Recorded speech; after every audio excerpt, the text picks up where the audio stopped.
Good morning, parents. Welcome to Mission Progression Together. Today is Wednesday, October 16, 2024.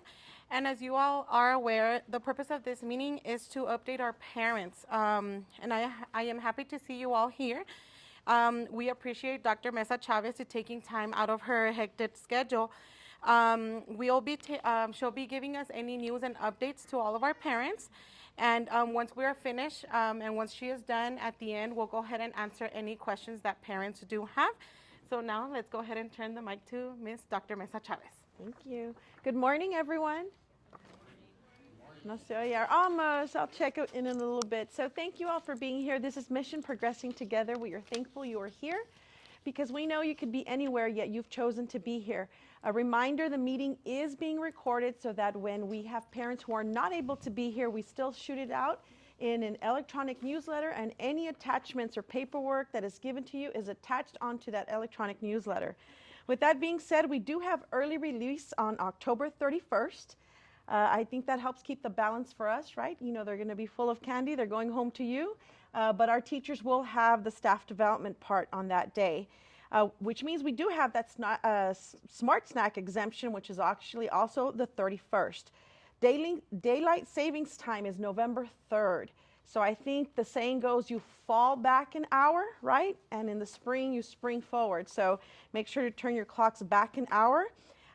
Also very important is we have Election Day. Election Day is on Tuesday, November 5th. We can't tell you who to vote. We can only encourage you to vote. So please go exercise your right to vote. We do have early release for students and staff on the day that we have voting. Our staff is being encouraged to go out and vote, so please make sure you do so. And then Veterans Day. Veterans Day on Monday, November 11th. We're always off on Mondays, but it is also great to recognize our veterans. So that is when it will be observed.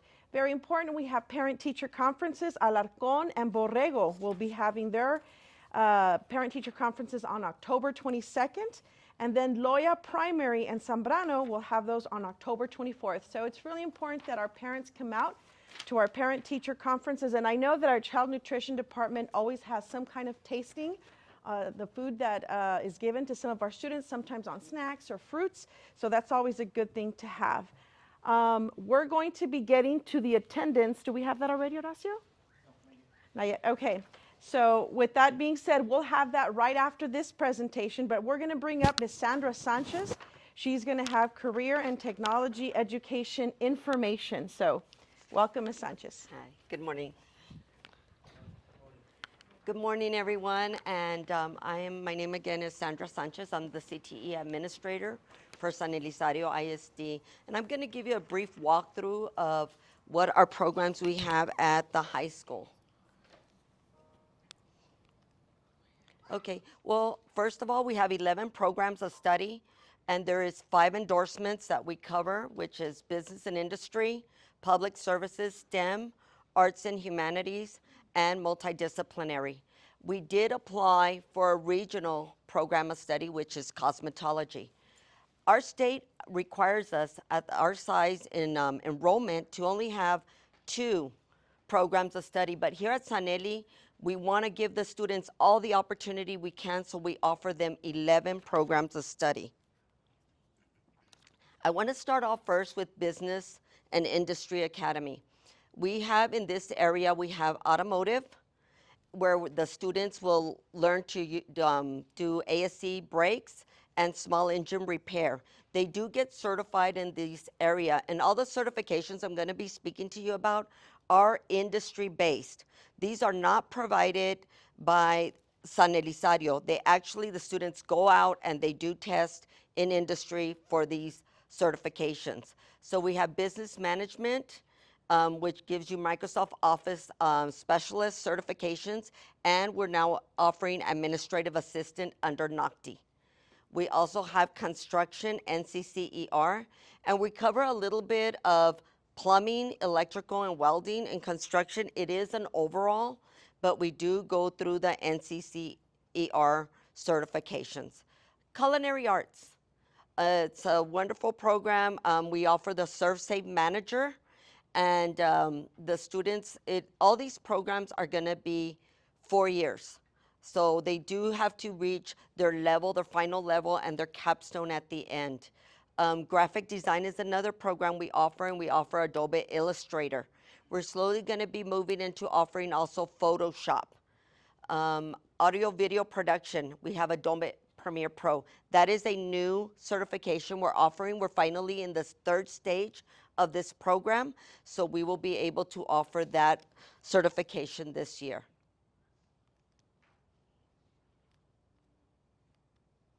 Next is Public Service Academy. Under Public Services, we have cosmetology. Cosmetology is what we call the exception to the rule. This is a 2-year program, but the student must be available half day their junior and senior year, and they do graduate with a cosmetologist license, you know, if they complete their hours and pass the state exams. Same thing with law enforcement. We have the Law Enforcement Academy. Now, this is an actual security officer training school. We do have a state license to be a training school of security officers. So we offer our students a non-commissioned officer certification, and it's a level 2. Health science. We have emergency medical technician, excuse me, and patient care technician. Patient care technician is new to this year. We started it in summer, and the students were able to get certified nursing assistant certification, EKG. They're working right now on their EKG certification, and then next semester they'll be getting phlebotomy technician and patient care technician. So that program under PCT gives you 4 certifications from the industry. The next is biomedical, and this year will be the first year we're working on lab technician certifications under BASE. So these are some advancements that we have been doing recently. And last is in STEM is now engineering, and we are going to be doing AutoCAD. That is in the process. This year, we were able to send our teacher during the summer to training, and he is going to be slowly implementing this process so the students graduate with an AutoCAD certification. To support our programs, we also offer career CTSOs, which is Career and Technical Education Organizations. And this is an opportunity for the students to get the skills that they have learned and go out and compete at the regional, state, and national level. Last year, we were able to proudly say that we went all the way to nationals under construction and under graphic design. So there's great opportunities. The students get to go out and network with other students in other areas of the state and country where they have the same skill set and they're able to exchange ideas. So this is a great opportunity as far as them getting their community service and getting out there and being more social and meeting new people. It's a great opportunity. We also have the National Technical Honor Society for Career and Technical Education. And this is our website. I am still working on the website to update because every year our TA gives us new updates. So this is constantly on a renewal, but it is up and running. And that's pretty much for career and technical education. You did get a flyer in your clipboard. If you look at it, this is a breakdown of what the courses look like. So if I look at the first one, it's transportation, distribution, and logistics. That is automotive. And what this tells you on the flyer is that there's different levels, level 1, 2, 3, and 4. Level 1 being the beginner's course, level 4 being your capstone. So when you see that I don't have something in level 1, that means, you know what, the students can start at level 2 because level 1 and level 2 are pretty close. So I don't want to start them from the bottom. Let's just go forward and let's go to that next level. And then again, the capstone is at the end. Our goal is for them to be in a practicum to where that's where they get certified, and hopefully we can place them with the help of Workforce Solutions in a career-oriented placement in the area of their career, their study. So, and that's pretty much it for me. Is there any questions that you may have it when it comes to any careers that we offer? Yes, sir. So when the students sign up for any of these programs, is that only in their senior year or can they sign up before? Great question. Okay, the question is that when the student signs up, does they only sign up their senior year? No, they start their freshman year. They declare in their program of study, they declare it what program they're going to be selecting on their PGP. So when they do that, that tells the counselor what pathway they're going to be selecting. So if my child likes culinary, they'll go ahead and say, I'm interested in culinary. So if you go down to culinary on the chart, it's going to be under hospitality and tourism. You'll see that the first course is Introduction to Culinary, and it tells you going all the way across. But we have to give them, we always have to start them with the foundation. We don't just throw them into the advanced levels. They have to progress because they need that understanding for the certification. Great question. Any other questions? Yes, ma'am. My daughter is supposed to be a lawyer, but I don't really see any of these that would match her. Unfortunately, we do not have that area, but I would recommend she goes into business administration because in her career, she's going to be going to college. So if she takes BIM, she'll be able to take all the business courses to set her up to have those skills to go through the career of her choosing.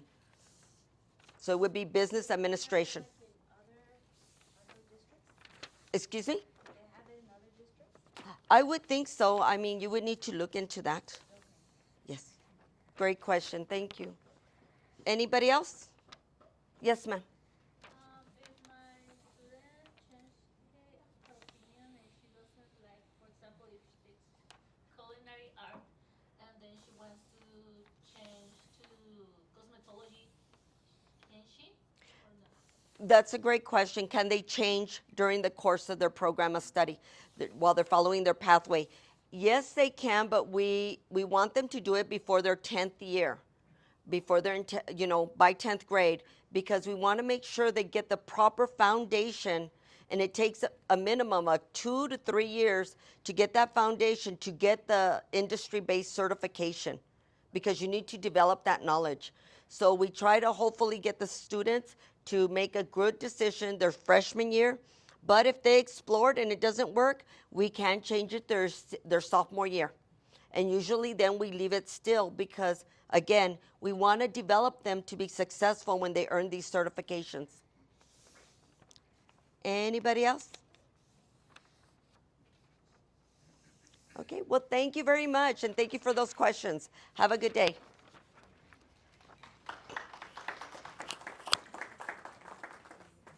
Thank you all, parents. Up next, we're going to have the San Elizario High School College Career and Military Readiness, Alejandra Garcia Avila. And at the end, once we're already done, we'll go ahead and be answering those questions, okay? Once everyone has already done their presentation.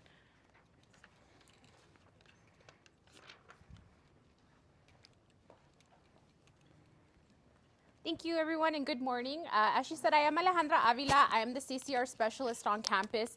You see me basically for a lot of reasons. That's because the title and I guess the duties of my job is to be everywhere at once. But specifically today, what I'm talking about is CCMR. What is it? You're going to be hearing about this a lot through high school and maybe even in middle school because we have the CCR class and we have AVID, we have all of those things. And throughout the elementaries, we should be hearing what CCMR is, or at least CCR. So in the state of Texas, this means that all high school students should have a pathway to a high quality pathway to a college or career. So we just heard Ms. Sandra Sanchez, who talks about all of the careers that we have options, because we know and we understand that not all students want to take that college career. Some people want to be a dental hygienist. I've talked to students who want to be flight attendants. I've talked to students who want to be different things. And I'm not saying necessarily that those are not the right way. They are. That's what they want to do. Some students don't know what they want to do. So that's where I come in, okay? So in the state of Texas, there are, for accountability, there are two pathways that they can do. It's either the college ready pathway, which is they are AP, they have an AP exam, and they passed it with a 3 or above. There's the TSI, which if you're in early college or dual credit, you'll hear a lot about. It's basically English and math. It's a test that they have to pass so they could take dual credit courses and in that way gain the CCR point. There's also completing dual credit courses because there's other pathways, well, there was other pathways that you were able to get these courses, which is through EOCs, which might be changing in the future. If these students earn an associate's, if they graduate under a diploma pen identified with the special education students. So that's the college ready portion of it. There's 11 different ways that you can be considered college ready based with the state of Texas. So all of the things that Ms. Sandra Sanchez mentioned, those programs, the Microsoft, I believe if they get their certification in cosmetology, they're able to own their own salons. Is that right? If they're able to, they get the culinary one, they're able to manage their own restaurant. So being in any of those endorsements gives the students basically the opportunity to continue on with whatever it may be after they graduate high school. So that's why the state of Texas requires us for us to have a pathway for each student, whether it be in the college ready section or in the career military section.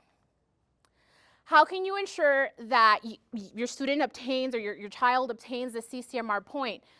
Make sure that they start thinking about what they want to do. Okay, those students that tell me, and I know it's the 8th grade, like I wanted to be so many things in the 8th grade. I wanted to be a postal worker. I wanted to be a doctor. I wanted to be so many things. And I think as a parent, you need to start having these conversations, right, with your child. What do you want to do? What do you want to do for life in general? Okay, and it's okay if they don't say college. I think for a lot of us, we kind of feel that being a plumber is just a temporary thing, but dude, they make lots of money. There's so many things that you can do. A dental hygienist also makes a whole bunch of money, okay, if that's what you're looking for. Like, there's so many things and so many options that students can have.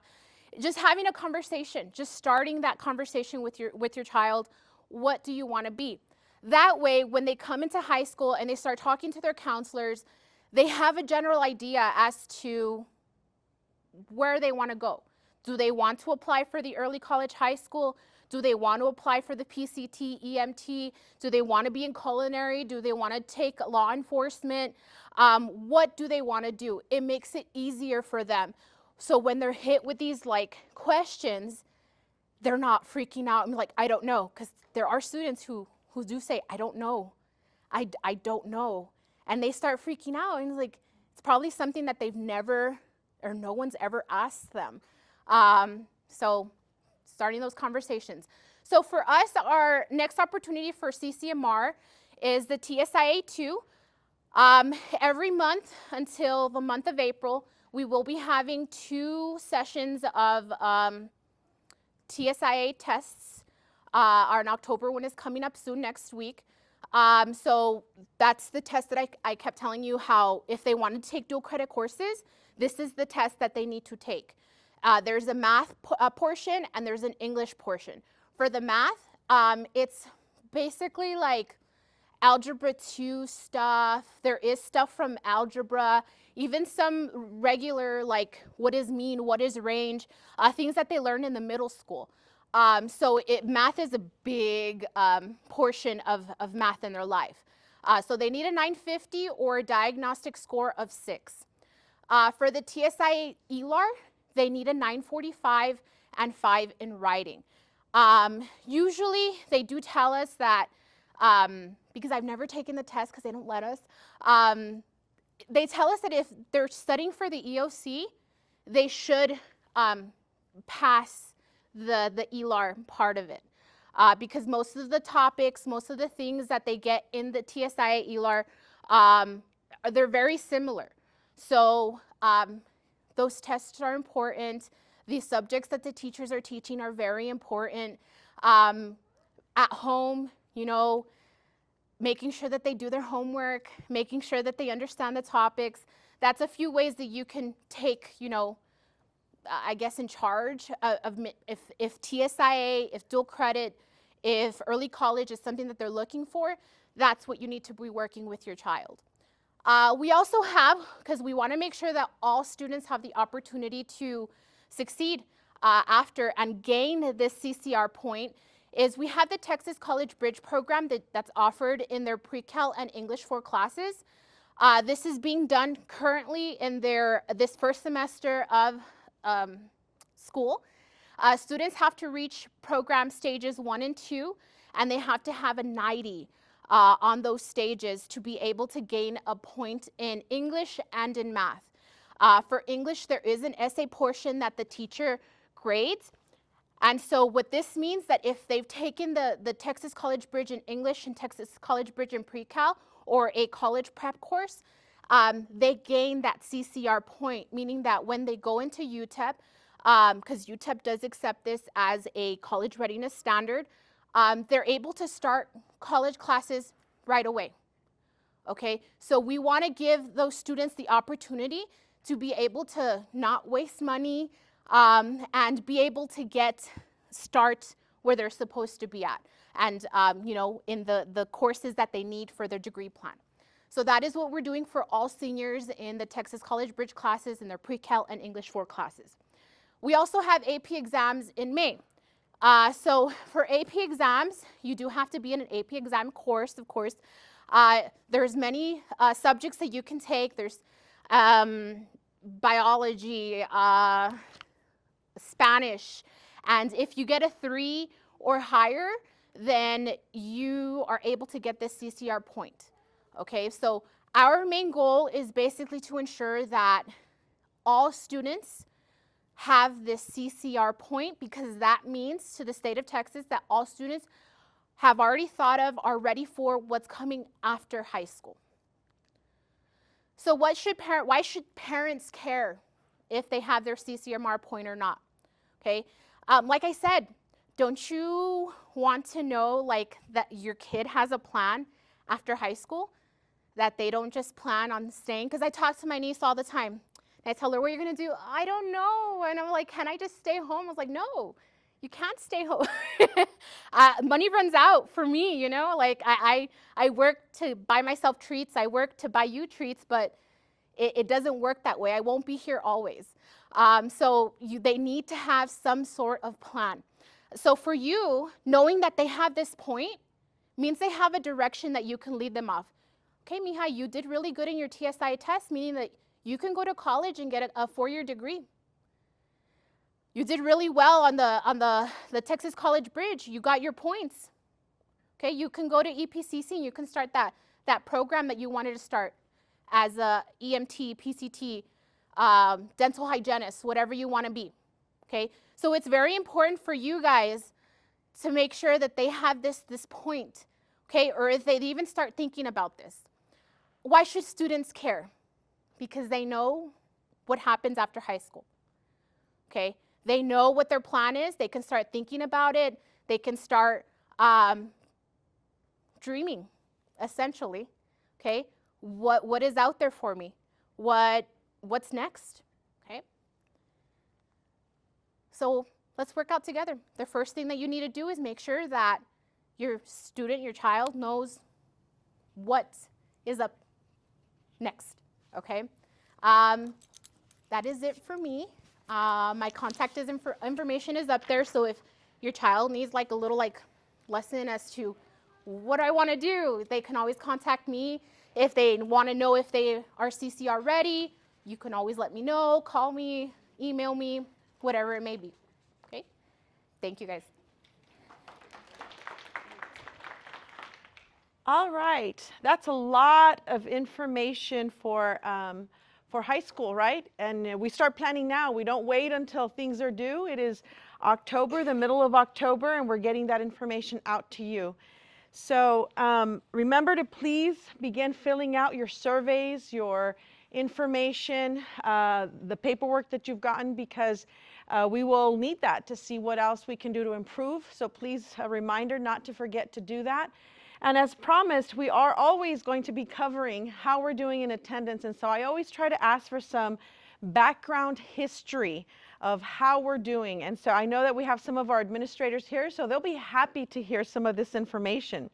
So are we ready with that, Sir Horacio? He's going to put the attendance up on there. But here we go. As a district, we are at 94.55, which is pretty good because last year we were at 89.87. At this exact time last year, we were at 89.87. So it's really important for you all to know that our children are doing great coming to school, but we need them to do a little bit better because there's other areas, if you look throughout the state of Texas, that are hitting 97 without blinking an eye. So please, please, let's go through the schools. We have Alarcón, who is in the lead once again. So congratulations if you are a parent at Alarcón Elementary. Do I have anybody in the audience who has a, there we go. Let's give her a great big hand for, very good. That means you're sending your kids to school every day. So thank you for being here. Do I have anybody from GEMS? Any parents from GEMS? GEMS right here. Okay, fantastic. Y'all are in second place. Good job at a 95.86. And this is great news because last year, GEMS was at an 80.7. Think about that. Parents from Borrego, where are you?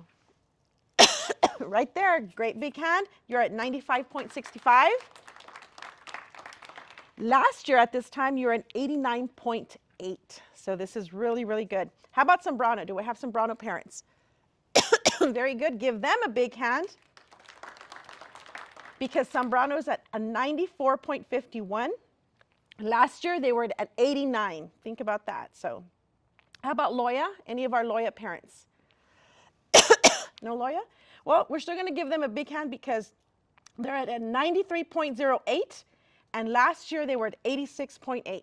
So give them a big hand. And the biggest comeback that's happening, and we're going to push a little bit more, our high school, they have a 93.01. But last year, at this very exact time, they were at a 78.6. So great big hand for the high school.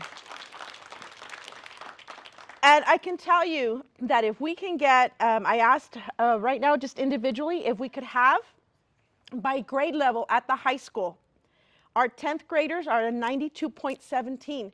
So if we can get our sophomores, who are right now not doing too well with attendance, to move that up, that's going to help the high school get their scores as far as attendance a little bit higher.